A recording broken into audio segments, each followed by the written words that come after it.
All right. Thank you, gentlemen. Good afternoon. My name is Michael Dowry, and I have the pleasure of serving as receiver for the City of Chester.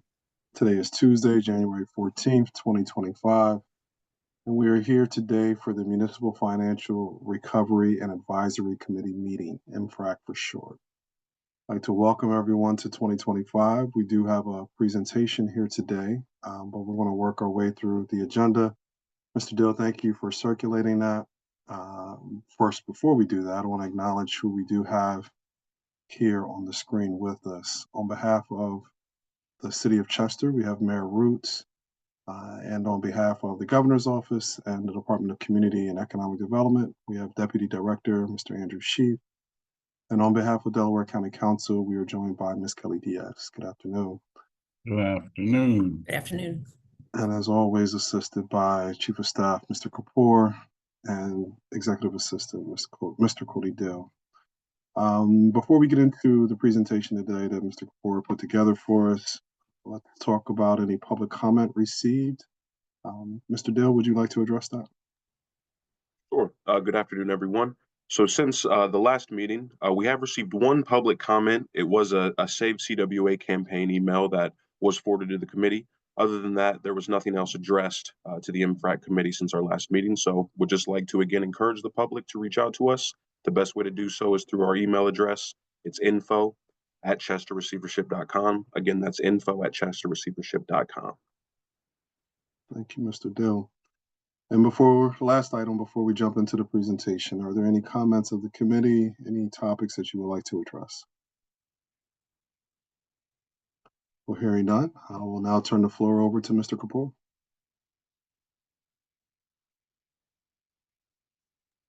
Okay, thank you, Mr. Receiver. Let me go ahead and share my screen.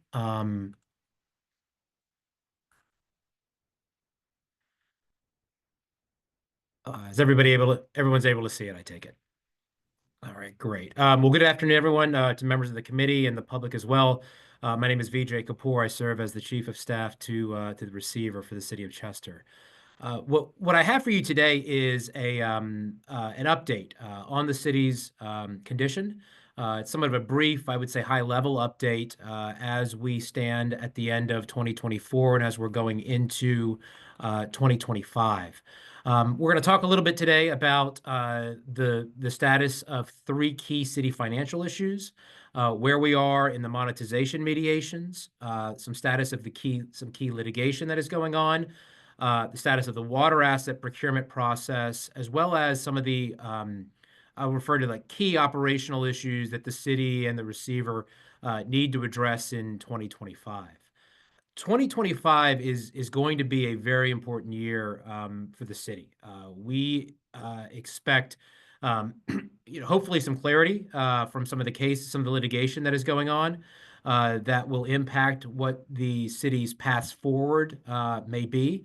It's already January 14th, and it feels like we're already 3 months in. It's been a very busy year already. I know many of you will probably feel the same way, and those of you who are affiliated with the city. There is just a lot going on. There was an article, I think, a couple weeks ago in the Philadelphia Inquirer by Tony Wood that talked about 2025 as being I think he used the term watershed year for the city. I agree with that. There is a lot that is going to be happening in 2025. We're going to do our best through the MFRACs and otherwise to keep the public informed of what's going on. But many of the processes that have been occurring over the last 4+ years, we think are getting to a point where important decisions really need to be made. And so now is a very good time to be paying attention if you're just joining us now. So let's talk, about how the city ended in 2024, and let's start with the status of three key financial issues. Back when Receiver Dowry was appointed back in June of 2020, the city was facing three really critical issues. And the first of which was a police pension fund that was really about to run out of money. It only had approximately $1.2 million in assets, only enough to pay for about 2 months of pension checks. At that time, the city had furloughed a third of its workforce and was in imminent danger of running out of money to remain operating, really to even make payroll. And at the time as well, the city owed approximately $40 million in past due annual pension payments called minimum municipal obligations, or MMOs, plus interest owed to the city pension funds, most of which were owed to the police pension plan. So with respect to those three issues, at the end of 2024, starting with the police pension fund, while it still remains severely underfunded, it ended 2024 with approximately $20.2 million in assets, which is enough to pay 35 months of pension checks, as well as approximately $400,000 in drop accounts. So there's $400,000 of drop accounts within that $20.2 million. The city's 2025 budget had no layoffs or service cuts, thanks in part to the avoidance of having to pay approximately $3.2 million in debt service payments that the city did not have to make due to the bankruptcy. And with the past due MMO obligations, those are projected to grow from about $40 million to $43.6 million by the end of 2024. That's due to interest on past due missed payments, which occurred prior to receivership. So since 2021, which was the first full year of receivership, the city has made the full annual MMO payment as calculated by the actuary for the respective year for all of its pension funds, and is budgeting the full amount for 2025 as well. So significant improvement here. If we look at just a graph here of the police pension plan assets, less drop account. So we subtracted out the monies that were set aside in the drop accounts.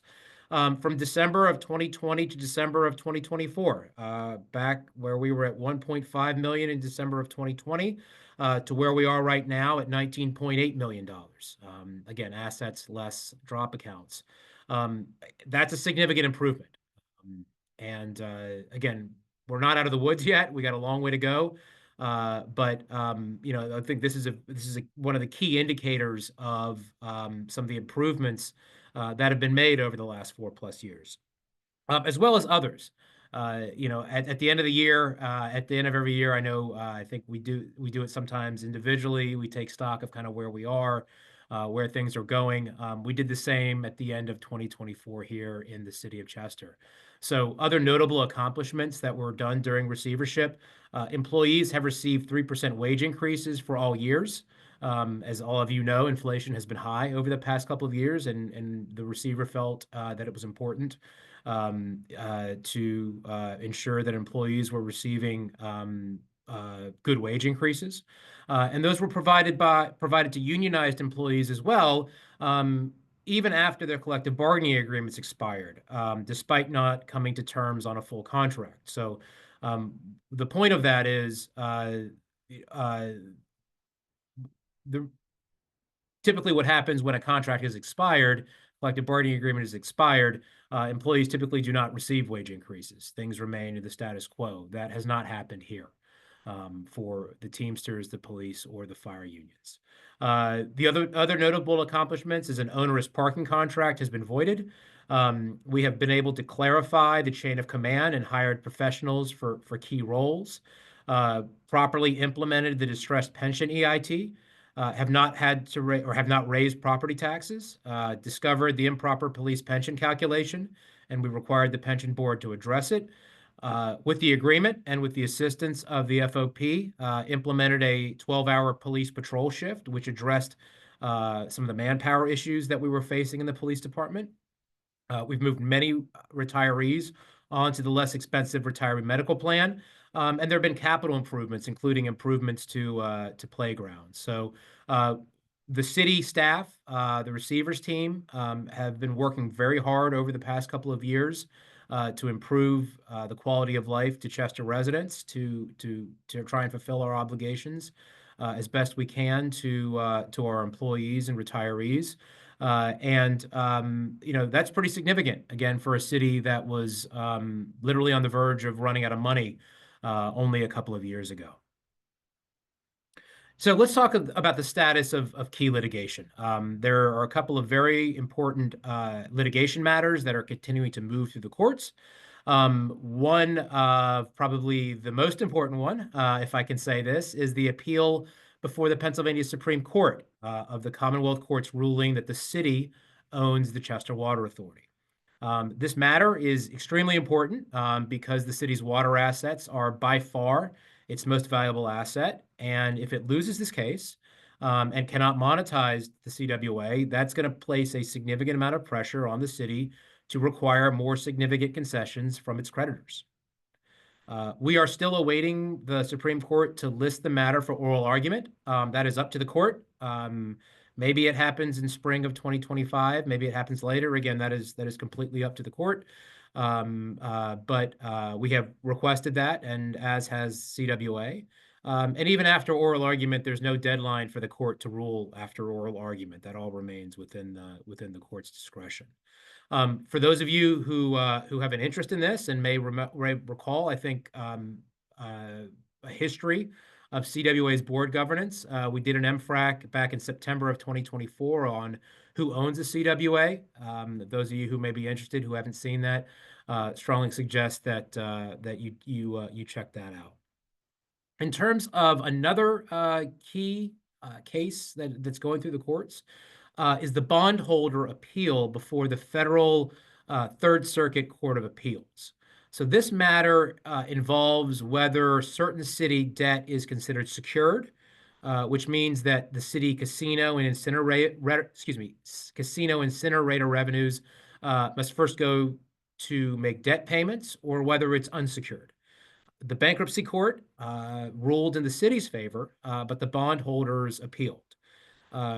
We're talking about an annual debt service here of around $3.2 million. And again, as I indicated earlier, that $3.2 million is not in the city's 2025 budget. So this is obviously a very important case for the city, important for its budget as well. In terms of the timing of this matter, the bondholders filed their briefs on December 30th of last year. The city's brief is due at the end of January, on January 29th. And then the bondholder reply briefs will be due 21 days after the city files its brief.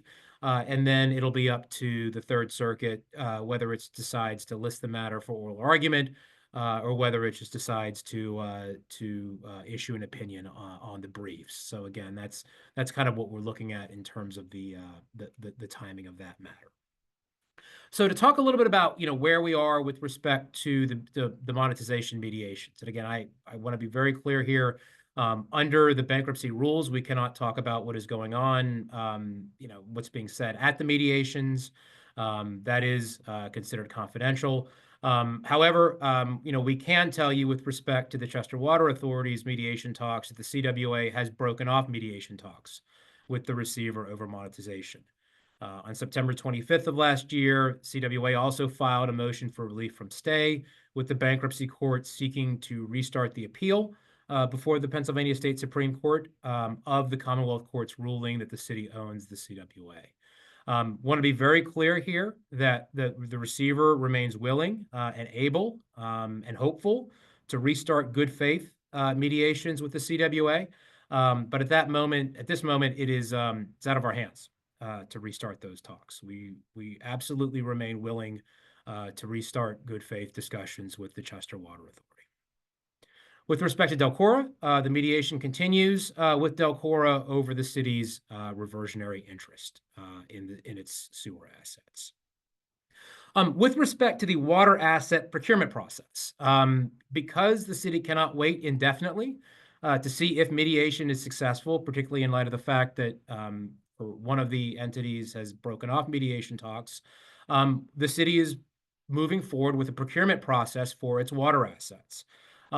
The city's preference and the receiver's preference is to reach a consensual agreement through mediation with the parties. And what we've made clear since we've started this process is that the water assets must remain publicly owned.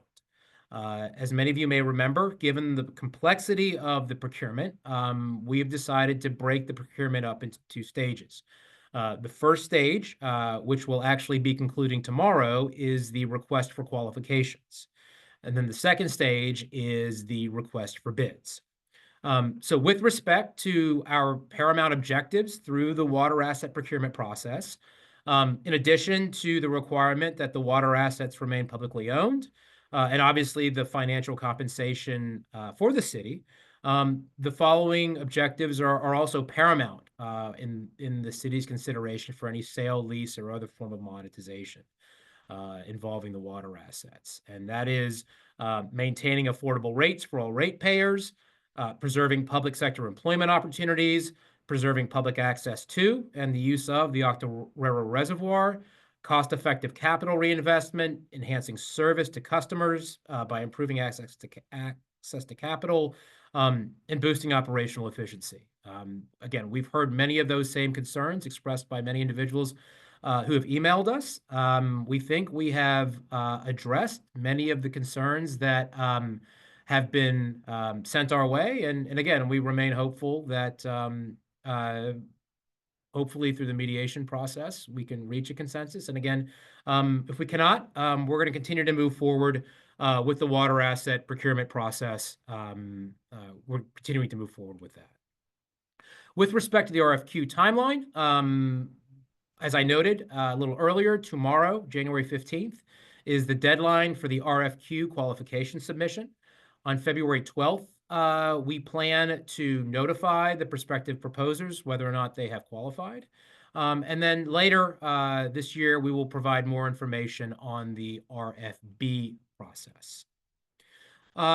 In terms of key operational issues that both the city and the receiver need to address in 2025, I want to be clear here before I go into these that there are many other important operational and vital and necessary services that the city needs to provide. The fact that we have not listed them on here does not mean they're not important, does not mean we don't follow up, and the city and the mayor and council do not follow up on them on a daily, weekly basis.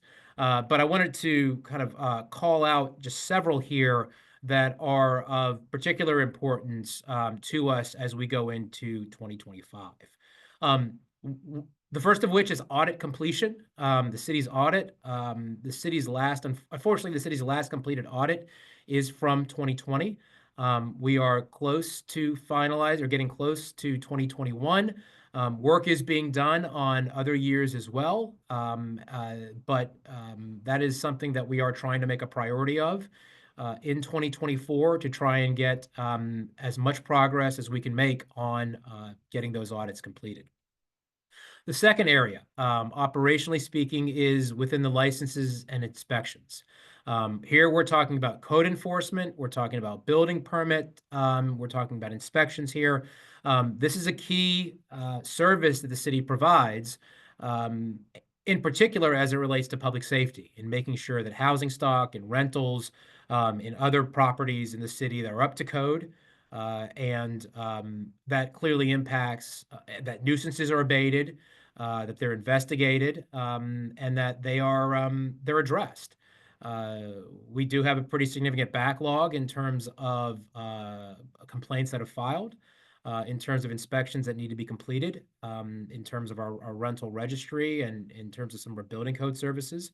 And so we are going to be paying special attention to this area in 2025, hopefully to get current on many of these inspections, and also, again, to ensure that the residents and businesses in the city of Chester are safe, and that residents and businesses don't have to deal with nuisances that impact their quality of life. Another key thing that is going to be going on at the end of 2025, which is very important, is the city's trash contract expiration. Trash contract is expiring at the end of this year. This is regular and bulk trash pickup. That contract expires at the end of 2025. And finally, in 2025, both the city and the receiver in particular want to pay attention to some of the issues that are occurring in the Stormwater Authority, because we know that residents are impacted by the services and are also impacted by the Stormwater Authority fee. And so we believe that under Act 47, the receiver has jurisdiction over the Stormwater Authority and those issues, and it does remain concerned about some of the things that have come up in recent months. So with that, that is the presentation that I have here for the committee and for the public. More than happy to answer any questions from the committee or to listen to any comments. Thank you, Mr. Kapoor. We'll open it up to the committee now for any questions or comments.